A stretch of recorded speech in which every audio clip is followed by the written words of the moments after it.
El retiro. Introducción al capítulo. Para efectos del presente reglamento, una central de generación, por tener implícitos los procesos de transmisión, transformación, distribución y uso final, debe cumplir con los requisitos de cada proceso que le sean aplicables.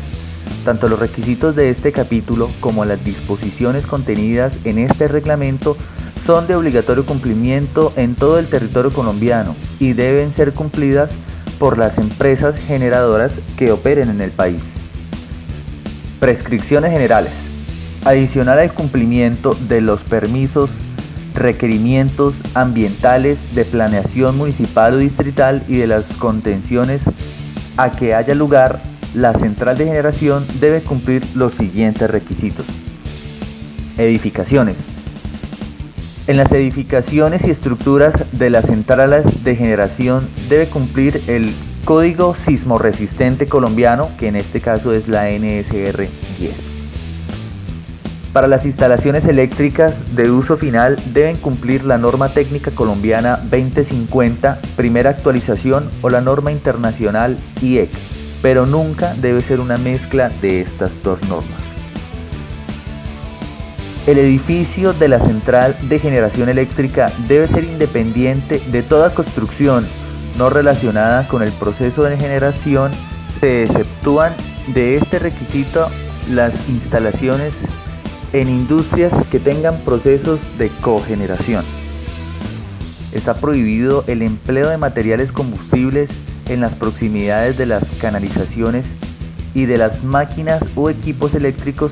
Sí está permitida su utilización, pero alejados de la parte en tensión o debidamente protegidos.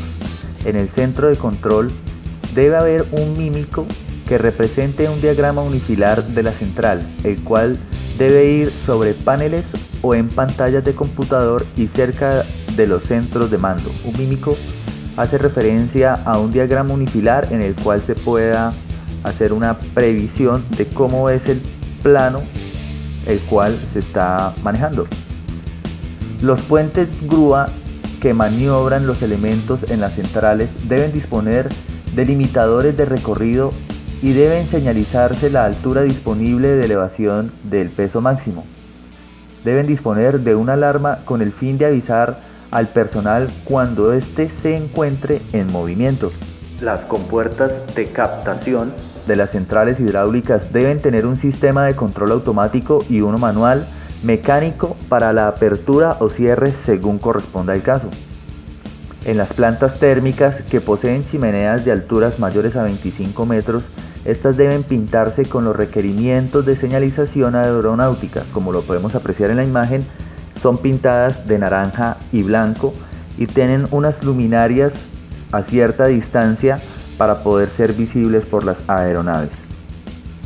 En las proximidades de partes con maquinaria eléctrica o de máquinas en movimiento se prohíbe el uso de pavimentos excesivamente pulidos y de montaje de escaleras estrechas. Evitar la construcción de depósitos de agua sin confinar en el interior de las centrales en las zonas próximas a las instalaciones de alta tensión. En los cuartos de baterías no deben existir vapores de alcohol, amoníaco, ácido acético, clorhídrico, nítrico o residuos volátiles, y se debe disponer además de un dispositivo para el lavado. Para edificaciones en caverna se deben utilizar transformadores tipo seco para los sistemas de servicios auxiliares y en general sistemas de baja tensión. Los pasillos de gran longitud y en general todos los pasillos deben tener dos accesos como mínimo. Se debe contar con un sistema automático de extinción de incendios y un plan de emergencias. Los sistemas de protección contra incendios deben operar mínimo a las señales de temperatura y humo. Consideraciones: como circuitos de alta tensión a los circuitos de baja tensión. Las canalizaciones eléctricas no se deben instalar en lugares de temperaturas elevadas y de ventilación defectuosa. La iluminación en la central y en las subestaciones debe ser uniforme y los valores de iluminancia deben cumplir los requisitos establecidos en el RETILAT, que es el Reglamento Técnico de Instalaciones para Alumbrado Público. En las centrales que exijan personal operando permanentemente, debe disponerse de un alumbrado de emergencia que provenga de una fuente diferente al alumbrado normal. Todos los lugares de circulación de personas deben estar libres de objetos que puedan dar lugar a un accidente o interrumpan visiblemente la salida en caso de emergencia. Se debe construir un foso o sumidero en el que se colocarán varias capas de gravilla que servirán como un filtro para ahogar la combustión. Los transformadores con potencia igual o mayor a 100 kVA deben ser instalados en celdas diseñadas con muros y puertas antiexplosivos. También los transformadores que se encuentren en una subestación con una potencia de 100 kVA deben estar protegidos por muros y por puertas cortafuego.